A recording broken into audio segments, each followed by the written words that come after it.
강혜신의 오늘의 미국.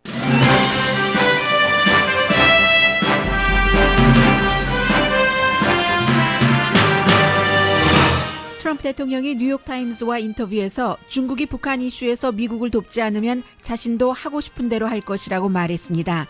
러시아 대선 개입 조사는 미국의 이미지를 나쁘게 한다고 했고 모든 언론은 결국 돈벌이 때문에 자신이 재선되길 바랄 것이라고도 했습니다. 워싱턴 포스트에는 트럼프 대통령이 임기 첫 해에 잘한 10가지가 소개된 칼럼이 실렸습니다. 중국이 북한에 몰래 오일을 공급했다는 트럼프 대통령의 트윗에 대해 중국은 전면적으로 부정합니다. 한국이 북한에 오일을 공급한 홍콩 오일 탱커를 압류한 사실도 미국의 모든 언론이 전합니다. 이 사건이 중국과 연관이 있다는 증거는 아직 없습니다. 미국의 모든 주요 언론이 박근혜 전 대통령이 일본과 맺은 위안부 결의안 때문에 한국과 일본의 긴장이 다시 높아졌다고 보도합니다.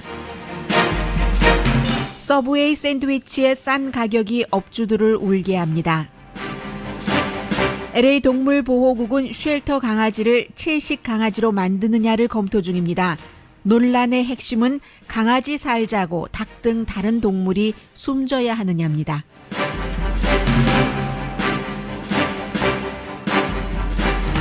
여러분 안녕하십니까? 오늘의 미국 강혜신입니다. 이제 24일도 아니네요. 제가 크게 혼돈을 했습니다. 보통 저는 이제 월요일부터 금요일까지 오늘의 미국을 진행을 하기 때문에 금요일이 한 주일의 마지막으로 생각을 하고 있어요. 그래서 토요일도 있고 일요일도 있고 특히 일요일 저녁 9시부터 여러분들이 새해를 맞이하시는 그때까지 저희 라디오 서울 방송의 거의 전 직원이 전부 그 특집 방송에 참여를 합니다. 제가 미리 내일이 새해라고 인사드리려고 했어요.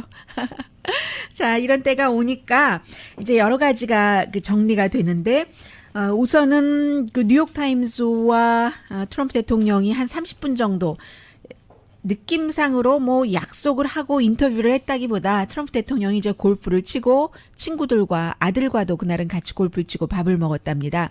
이제 그 트럼프 대통령의 골프장에서 밥을 먹고 그 식당에서 인터뷰 좀 뭐 해달라고 하니까 기분 좋게 한 그런 인터뷰가 아닌가 생각이 들거든요. 30분 정도 인터뷰를 한 그 내용에서 인터뷰 내용도 그렇고 인터뷰 중간 끝에의 그 미국 대통령의 그 살짝 보여지는 모습에서 이제 그 트럼프 대통령이라는 특별한 그 한 미국의 그 군 통수권자의 모습을 볼 수가 있으니까 잠시 뒤에 그거 전해드리고 우선 10가지인데 제목만 말씀드려도 될 것 같은데요. 워싱턴 포스트의 컬럼 리스트가 뭐 여러 명이 있지만 그 가운데 이제 마크 티센이라고 조지 부시 대통령의 연설문도 작성을 했고 도널드 럼스펠드 그 부시 대통령 당시의 국방장관이죠. 역시 그 국방장관의 연설문도 작성을 했었던 사람입니다. 이 사람이 트럼프 대통령이 임기 첫 해에 가장 잘한 10가지를 선정을 했습니다. 그리고 이제 곧 아마 그 가장 나쁜 10가지도 선정을 할 모양인데 그 10가지 가운데서 10번째가 오바마 대통령이 시리아에 대해서 주춤했었는데 확 벌을 준 것. 9번째는 러시아에 대해서 생각보다 터프하게 한 것. 폴란드 국경에 군인도 보냈고 8번째는 예루살렘을 이스라엘의 수도로 한 것. 좋건 나쁘건 트럼프 대통령은 공약을 항상 지킨다라고 얘기하면서 잽 부시도 트윗으로 이것을 지지했다고 얘기를 합니다. 7번째 잘한 것은 파리 기후조약으로부터 탈퇴하고 또 오일 시추를 늘린 것. 6번째는 나토 동맹국이 120억 달러 분담금을 더 내게 한 것. 5번째가 그 아이시스를 물리쳤고 4번째는 아프가니스탄에 대해서 본인도 처음에 잘못 판단을 했다 하고 대통령으로서는 아주 드물게 아마 유일하지 않을까요? 그 잘못을 시인을 한 뒤에 아프가니스탄에 군대를 더 보냈다. 오바마 대통령과는 달리 철군을 하던 것과는 달리. 3번째 잘한 것은 세금을 또 규제를 크게 줄인 것. 2번째는 보수 닐 고서치를 연방 대법관에 임명한 것. 그리고 첫 번째 가장 잘한 것은 힐러리 클린턴이 아니라 힐러리 클린턴을 대통령이 되게 한 것이 아니라 트럼프 대통령 자신이 대통령인 것. 그 밖에도 많다고 했습니다. 베네수엘라의 터프하게 대한 것, 또 아시아 퍼시픽 대신에 인도 퍼시픽이라고 부른 것, 북한에 대해서 굉장히 강경하게 하면서 중국을 압박하게 하는 것이라던가. 그래서 미국 역사상 도널드 트럼프 대통령은 가장 결정적인 그런 그 보수 대통령이 될 것이다 하면서 10가지 그 잘한 일을 칭찬을 했습니다. 뉴욕타임스 기자와 이제 인터뷰를 한 2명의 기자와 인터뷰를 했어요. 이 30분 정도의 이 내용을 오늘 그 뉴욕타임스가 당연히 뭐 정리를 해서 보도를 했고 그 밖에 모든 언론이 인용을 합니다. 그런데 이제 여기에서 올해에 중요했었던 이슈는 다 나오거든요. 예를 들어서 로버트 멀러 특별검사가 공정하게 수사할 것이다. 좀 그 예외적인 그 얘기죠. 트럼프 대통령으로서 공정하게 수사를 할 것이다. 그렇기는 하지만 나의 캠페인 본부가 러시아와 뭔가 내통한 사실은 전혀 없고 그런 일이 없다고 30분 인터뷰에서 16번을 말했답니다.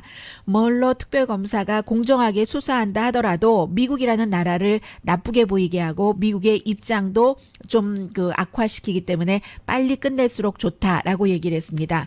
그러니까 뉴욕타임스 기자들이 그럼 힐러리 클린턴 이메일에 대해서는 어떻게 하나 뭐 이런 질문을 하니까 법무부는 내가 원하는 대로 할 수 있다. 내가 대통령이기 때문에 그러나 공정하게 할 것이다. 이 정도로 얘기를 했고요. 그다음에 이제 중국이 북한의 그 오일을 비밀리에 수송을 했는데 이제 미국의 그 위성에 의해서 뭐 한 30번 오일을 그 북한 배로 옮기는 것이 감지됐다고 하잖아요.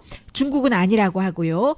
그 부분에 대해서는 이 트럼프 대통령의 입으로는 처음 얘기한 것 같습니다. 중국과 내가 무역 거래에서 부드럽게 대했던 것은 북한 때문이었다. 사람들은 다 알고 있었지만 트럼프 대통령이 직접 얘기를 했어요. 그런데 지금 그 인내심이 조금 없어지는 듯 보인다. 뉴욕타임스 기자들이 느꼈다는 거예요. 그리고 좀 불만도 있고 좌절하는 것 같은 그런 분위기도 있는데 트럼프 대통령이 말하기를 중국이 북한 이슈에 대해서 우리를 돕지 않으면 나도 늘 말해왔던 것처럼 내가 원하는 대로 중국에 해버리겠다. 라고 얘기를 했습니다. 내가 중국에 갔었을 때 어떤 지도자보다 중국 정부에서 나를 정말 잘 대우해줬지만 그건 그거고 중국이 북한 문제에 대해서 나를 더 도와야지 된다라고 얘기를 했습니다.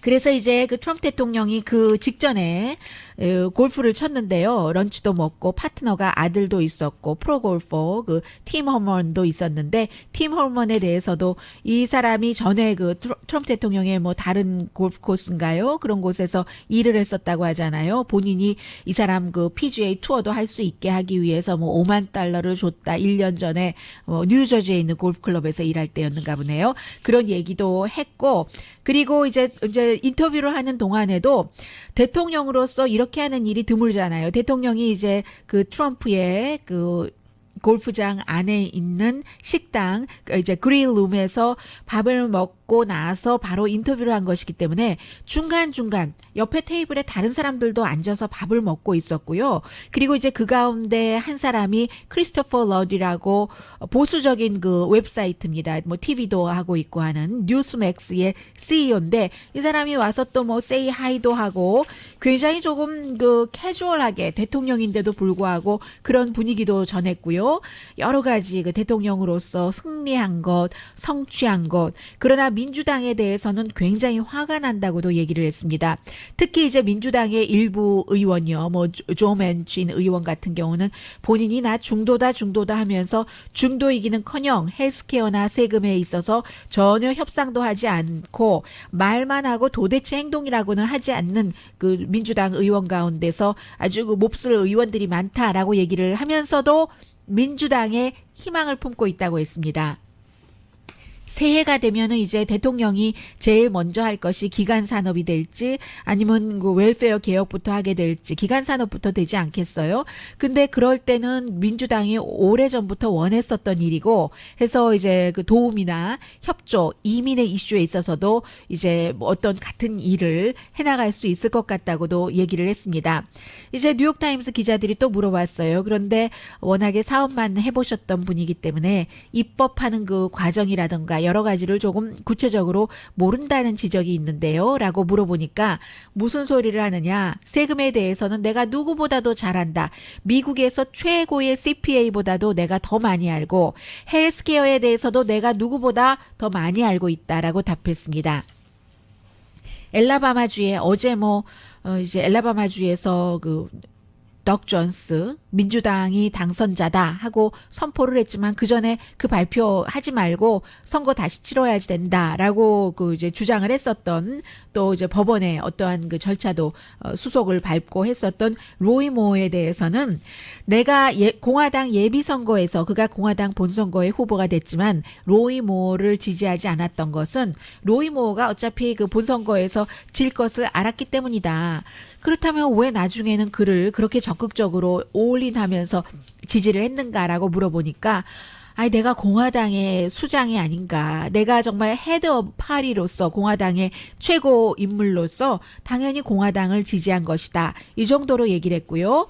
이제 그 러시아 사태 계속 얘기를 하면서도 다른 것을 물어보면 대통령이 다시 러시아 사태로 돌아갔답니다. 그래서 민주당이 이 러시아가 미국 대선에 개입했다고 가짜 뉴스를 만들었다. 왜냐하면 선거에서 진 것이 이제 그냥 진 것이 아니라 러시아 때문에 졌다고 얘기를 하고 싶어서 그렇다라는 것이고, 그리고 이제 자신과 지금 특별검사가 기소를 한 폴 매나포트 같은 사람이요. 그 선거 의장이었었잖아요. 몇 개월이었지만 이제 그런 사람에 대해서는 거리를 두려고 했고, 그 사람이 뭐 나만 도왔는가? 존 맥케인, 밥도, 로널드 레이건 다 뭐 선거의 귀재니까 했었던 사람이라고 했고, 본인이 직접 임명을 했지만 제프 세션스 법무장관, 그 전에 알라바마주의 상원 의원에 대해서는 정말 내가 불만이 있다고 얘기를 하면서 러시아 조사에서 이 법무장관이 이제 러시아 사람들을 만난 것이 안 만났다고 하고 나중에 들통났잖아요. 그래서 나는 러시아 대선 개입 수사에서는 빠지겠다 한 거 정말 나쁘다. 과거에 민주당의 에릭 홀더 전 법무장관을 봐라. 에릭 홀더가 버락 오바마 대통령에게 얼마나 충성을 했는가. 완전히 충성을 했다. 나는 누가 나에게 충성하는 것을 바라지는 않지만 어쨌든 에릭 홀더는 오바마를 완전하게 방어를 해줬다. 제프 세션스는 그렇지 않았다는 얘기예요. 그리고 이제 이 점이 굉장히 또 흥미가 가는데, 그래서 모든 언론들이 다 뉴욕타임스와의 이 부분을 인용을 해서 전하고 있습니다. 뉴스 미디어, 언론은 결국은 이제 도널드 트럼프에게 호의적일 것이다. 왜냐하면 내 임기 중에 언론이 굉장히 이득을 보고 있다. 돈을 잘 벌고 있다. 그래서 재선되기를 바랄 것이다. 4년 뒤에 내가 이길 수 있는 이유 가운데 하나가 신문이건 텔레비전이건 모든 미디어가 내가 없으면 망할 것이다. 그렇게 표현을 했어요. 왜냐하면 텔레비전 같은 경우는 시청률이 내려갈 것이고, 뉴욕타임스도 마찬가지다. 뉴욕타임스 기자와 인터뷰를 하면서 이런 얘기를 했고요. 그래서 기본적으로 언론이 결국은 나를 이기게 해야지 되고, 그리고 6개월 전 내가 등장해서 막 이제 텔레비전 시청률 올라가고 했었을 때 얼마나 내가 텔레비전 나오는 것을 좋아했는가.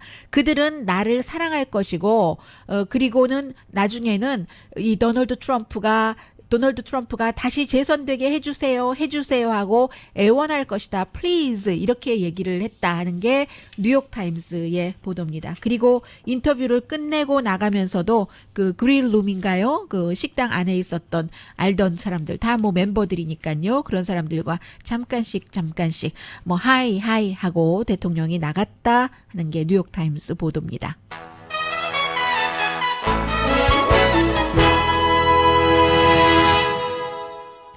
올해는 이 앞부분에 불러드리는 것은 마지막이네요. 오늘의 미국은 이제 오늘로써 올해 방송은 끝내니까는요. 후원해 주시는 모든 분들, 또 광고도 해 주시는 분들 많잖아요. 그분들께 감사드립니다.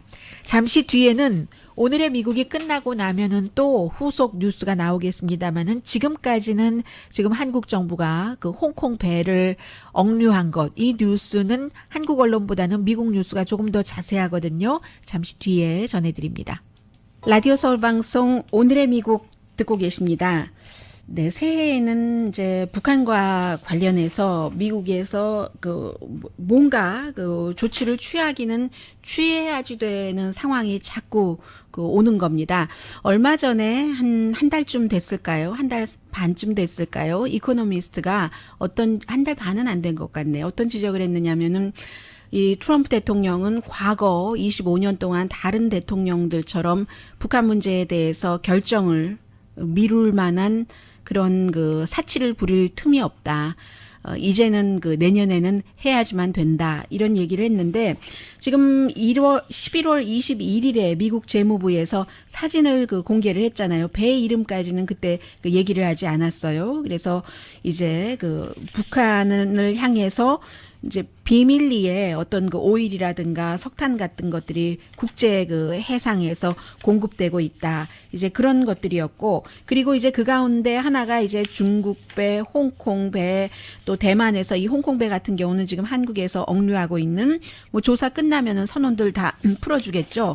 선원 뭐 25명 가운데 거의가 그 중국인이던데요. 그래서 우선 트럼프 대통령이 먼저 지적한 것에 대해서는 중국이 언제였던가요? 아무튼 그 해상에서 북한에 그 오일을 불법으로 공급을 하는 것. 딱 들켰다 이렇게 얘기를 하잖아요. 그 caught red-handed라고 표현을 하죠. 미국식으로 catch의 그 과거를 써서 그 caught red-handed 하면은 현장범이잖아요. 현장에서 딱 걸렸다. 이 사진에서 걸렸다 하는 거잖아요. 그래서 이제 그 트위터에 먼저 이 얘기를 했고, 이러한 것을 바탕으로 앞서 인터뷰 전해드렸었던 뉴욕타임즈와 인터뷰에서 이 뭔가 나도 중국에 대해서 하고 싶은 대로 해야지 될지도 모른다 뭐 이런 식의 얘기를 했었고, 지금 10월 이후에 30번이나 중국 국적을 포함해서 이렇게 그 북한에 오일을 전했다는 것 아니겠어요? 이제 미국의 스파이 위성을 통해서 한 것인데 미국 관계자가 정확하게 모든 그 선박의 배 이름을 다 얘기하지는 않습니다. 그래서 이제 중국의 얘기로는 그런 그 보도가 나온 뒤에 조사를 해봤더니 8월 이후에 그 관련 선박은 중국 항구에 정박된 적도 없고 떠난 적도 없고 들어온 적도 없다. 다만 다른 나라 항구에 정박됐었는지는 모르겠다. 우리는 유엔 결의안을 철저히 지키고 있고, 그러나 이제 그 선박 그 소유주는 정부가 아닐 수도 있으니까 그런 부분에 대해서도 이제 위반하면 우리가 철저히 하겠다. 이 정도를 지금 중국이 얘기를 한 거예요. 그리고 나서 관련해서 지금 이제 그러한 북한의 어떤 오일이 들어가고 하는 것은 미국과 한국 뭐 일본 다 정보를 어느 정도 공유하니까 한국이 29일이었나요? 한국 날짜로 홍콩배 등대 그 윈모어, 그 라이트하우스 윈모어라는 배를 이제 딱 그 지금 억류시키고 조사를 하고 있는데, 처음에는 북한에 그 정유 공급하지 않았다라고 얘기를 하다가 사진 보여주고 하니까 맞다, 그 배였다라고 얘기를 하는데, 원래 이 배가 10월 11일에 한국에 그 도착을 해서 한국에서 일본에 그 정유를 실었고요. 그리고 이제 나흘 뒤에 떠나면서 우리는 대만으로 간다라고 얘기했는데, 대만이 아니라 공해상에서 뭐 북한 뭐 심정 2호라고 하던가요? 10월 19일에 600톤인가를 그곳에 이제 정유를 공급을 했다는 거예요.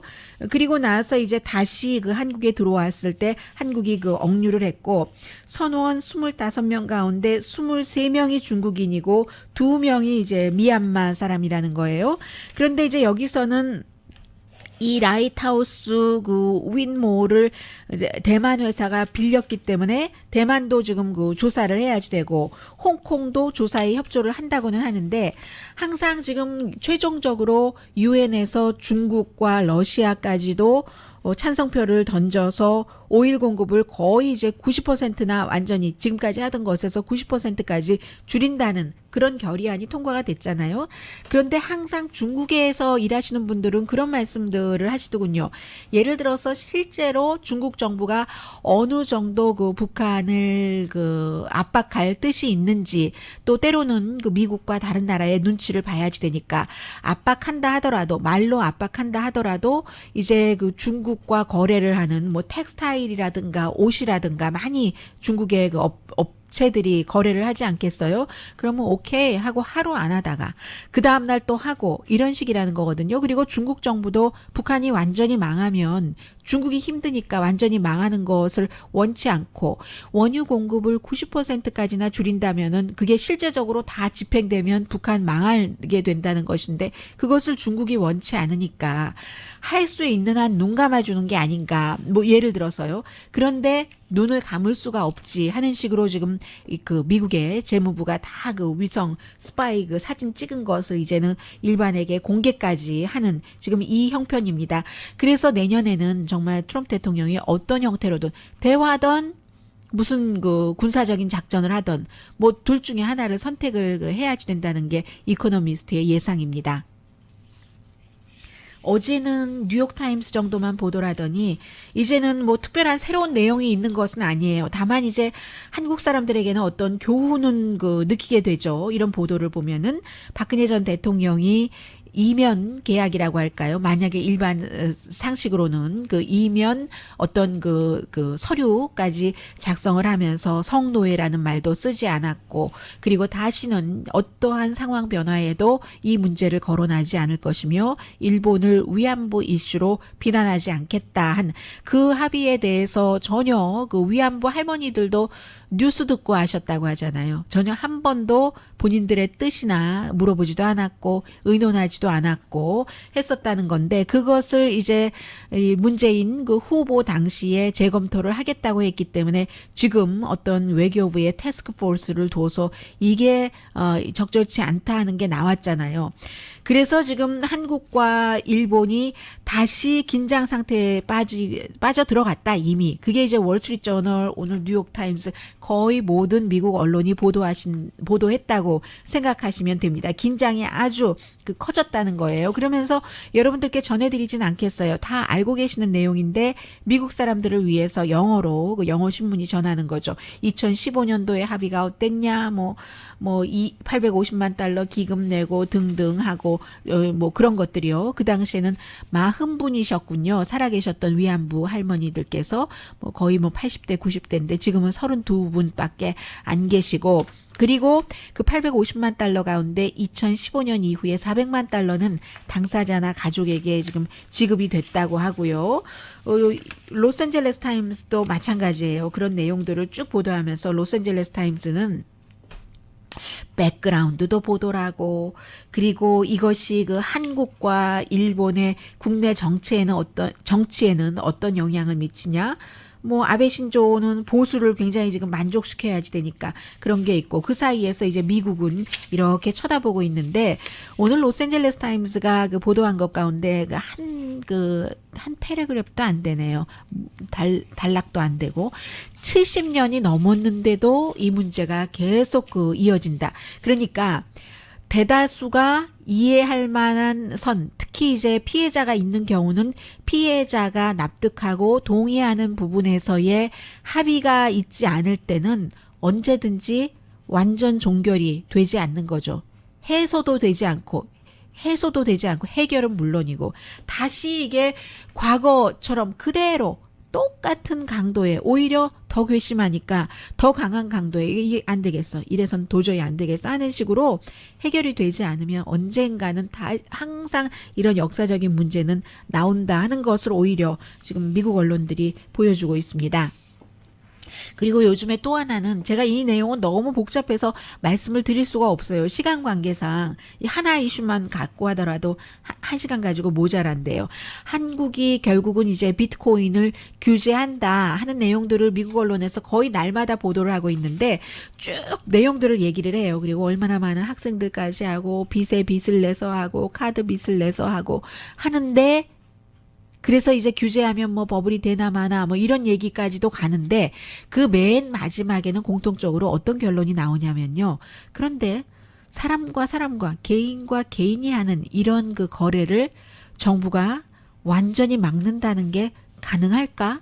이게 뭐 잡지 포브스를 포함한 모든 그 경제 전문지를 포함해서 텔레비전 뭐 CNBC요 등등 미국의 모든 언론이 보고 있는 겁니다. 잠시 뒤에는 강아지를 채식주의 강아지로 만든다는 것. 그리고 이 내용은 저의 뉴스이기도 해요. 저희 회사 근처에 서브웨이 샌드위치가 있어서 제가 최근에 2번을 먹었는데 먹으면서도 굉장히 미안했거든요. $2 99센트밖에 안 하는 거예요. 저는 이제 그 고기를 안 넣는 그 야채만 넣는 것을 먹으니까 그게 서브웨이 샌드위치 주인들을 너무나 울게 한다는 얘기예요. 울 것 같아요.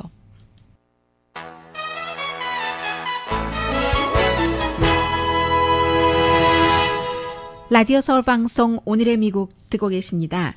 네, 요즘에 미국에서 그 서브웨이 샌드위치 그것도 이제 긴 것이요. half 사이즈가 아니라 그 큰 그 풋롱 그 사이즈 팔 길이의 반 정도는 되잖아요.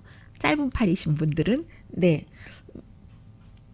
반 길이는 되는 그런 샌드위치에 그 넣는 것도 너무 많잖아요. 기본적으로 들어가는 것까지 다 합치면은 10가지가 훨씬 넘을 텐데 그래서 이제 서브웨이 샌드위치를 만들려면 비용이 그 원풋짜리 만들려면 한 $4는 든답니다. 근데 요즘 $4 99센트에 팔잖아요.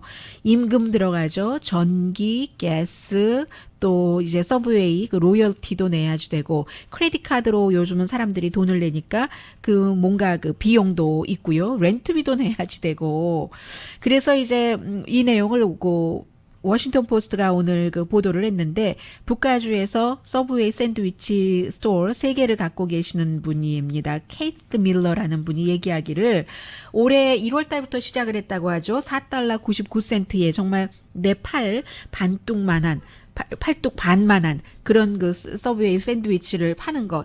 아마 결국은 문 닫는 서브웨이 샌드위치 가게가 있을 것이다 하는 얘기를 하고 있습니다.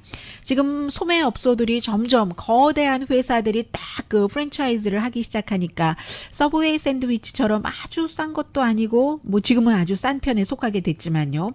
비싼 것도 아니고 이런 음식을 그 파는 식당은 참 그 애매해져서 기업 같은 경우는 이사와 주주를 만족시켜야지 되니까 이윤을 많이 남기게 하고 그러니까 자꾸만 그 스토어에서 가격을 싸게 하라는 이것이 이제 프로모션을 하라는 게 아니라 그렇게 딱 정해주기 때문에 그런 경우는 이것 빼고 저것 빼고 이윤이 줄어드는 수밖에 없는 거죠. 지금 뭐 꼭 그 서브웨이 샌드위치뿐만이 아니라 맥도날드도 다음 달부터 $1짜리 메뉴 다시 온다고 하고 타코벨도 뭐 아주 그 싼 메뉴들 이렇게 오고 있기 때문에 게다가 되고 요즘은 이제 새로 생기는 작은 식당들도 있으니까 이래저래 경쟁도 심해지고 정말 너무 힘들다 해서 이 서브웨이 샌드위치의 39개 주에 900명 정도 이제 그 프랜차이즈를 하고 있는 사람들이 이래서는 안 됩니다 하고 회사에 이제 뭔가 그 청원서를 보내봤지만 소용이 없는 거죠. 서브웨이 그 측에서 메뉴 또 그 스토어 디자인 전략 이런 것은 이제 다 그 공유하게 해주지만 그러나 유틸리티라든가 또 운영비도 있고 장비도 있고 다 돈 내야지 되는 거잖아요 업주가. 그래서 얘기하기를 우리의 이윤만 없어지는 것이 아니라 브랜드의 이미지도 너무 내려간다 뭐 이런 것이요. 버거킹도 마찬가지래요. 예를 들어 버거킹에서 $1짜리 그 더블 치즈버거가 있다면서요. 팔면 팔수록 손해래요.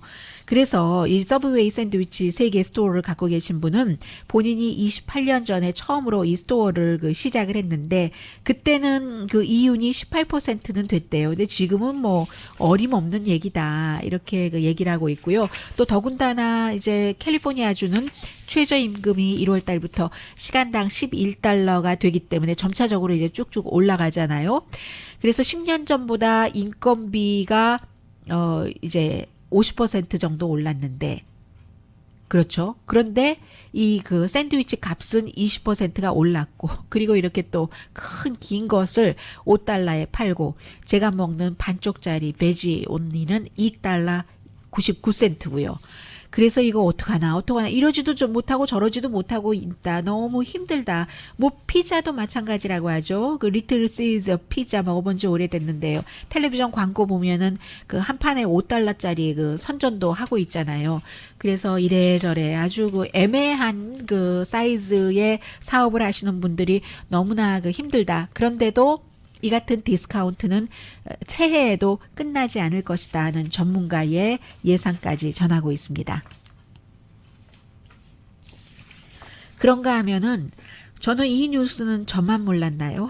오늘 처음 알았어요. 그것도 이제 영국 언론이 가디언이 보도를 해줘서 알았는데 로스앤젤레스 그 동물국이요, 그 애니멀 그 서비스 커미션에서 지금 열심히 논의를 하고 있는데 쉘터에 강아지들이 너무 많아요. 강아지들이 뭐 한 3만 마리 정도 되나요? 몇만 마리인가요?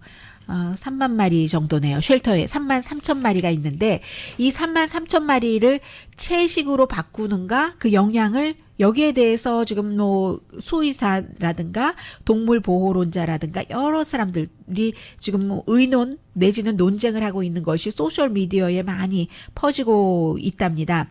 이달 초에 이 로스앤젤레스 동물국에서 만장일치로 쉘터에 있는 동물은 이제 채식을 하게 하는가, 이 장점은 무엇이고 단점이 무엇인가를 지금 검토를 하기로 해서 검토를 하고 있답니다. 여러 가지 뭐 윤리적인 것, 환경, 강아지의 뭐 건강 이슈까지 다 포함이 되는데 3만 3천 마리의 쉘터 강아지를 먹이려면은 닭 2만 마일, 2만 마일이래요. 마리. 또 터키 10,000마리. 어린 양 같은 경우 1,000마리가 숨져야지 된다고 하거든요. 그래서 동물보호론자들은 아니 강아지 살리자고 불필요하게 다른 동물이 죽어야지 되는가? 그것도 아주 뭐 공장에서 힘들게 살다가 뭐 죽이는 방법도 잔인하고 뭐 이런 거 있잖아요.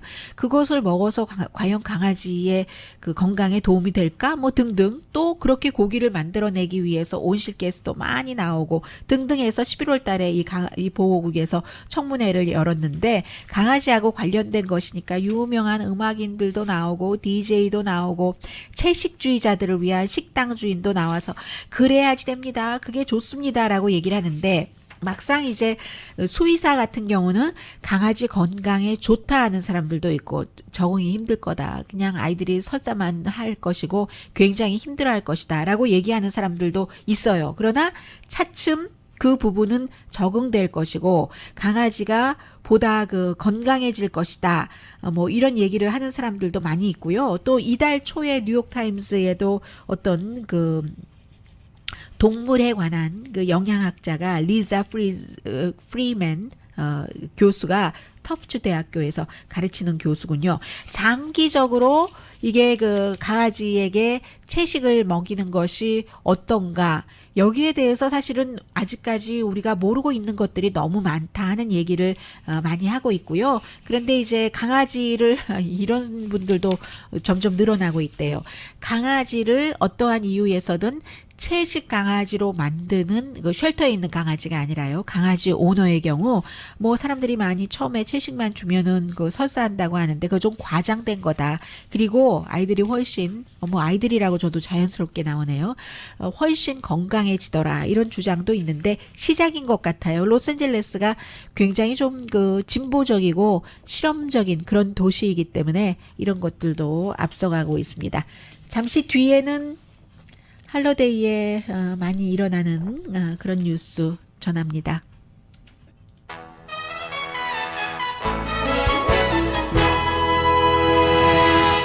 라디오 서울 방송 오늘의 미국 듣고 계십니다. 네. 제천에서 그 불이 났었을 때 제가 오늘의 미국이기 때문에 말씀은 안 드렸습니다만은 마음으로는 여러 가지 생각도 하고 했습니다. 미국에서 뉴욕에서 어제 저녁에 그 브롱스에서 불이 나서 아파트먼트 한 20가구가 살고 있었던 곳인데 12명이 숨지고 4명이 중태입니다. 그런데 나중에 알고 보니까 원인이 3살짜리 어린아이가 그 가스 스토브 버너 그 장난치다 이런 일이 일어나서 뉴욕에서는 한 25년 만에 이게 가장 희생자가 많은 그 불이었습니다. 그리고 이제 연말이라서요. 가족들끼리 많이 모이는데 요즘은 세계적으로 가족들이 모이면은 밥을 먹으면서도 뭐 다 그 휴대폰으로 뉴스를 본다던가 게임을 본다던가 하잖아요. 세계 그 보건기구에서 게임 중독 이게 이제 정신 건강에 뭐 너무나 나쁘다는 뭐 이런 것들이 이제 의사와 이제 보험회사까지도 여러 가지를 이제 그 판단을 해야지 될 그런 수준에 왔어요. 일하는 것 뭐 잠자는 것, 먹는 것을 스탑하면서 뭔가를 할 때 그때 이제 보통 이제 중독이라고 보고 있잖아요. 미국 어린이는 한 10%가 중독인데 문제는 여기에 대해서 결론이라든가 치료법 같은 게 많이 없다는 거예요. 어른들이 안 하는 것이 조금 도움이 될 것 같긴 하죠. 네, 12월 그 31일 저녁 9시부터 저희 라디오 서울 방송 아주 그 특별히 준비를 했습니다. 올해 저희 창사 이래 가장 정성껏 준비했거든요. 새해 복 많이 받으세요.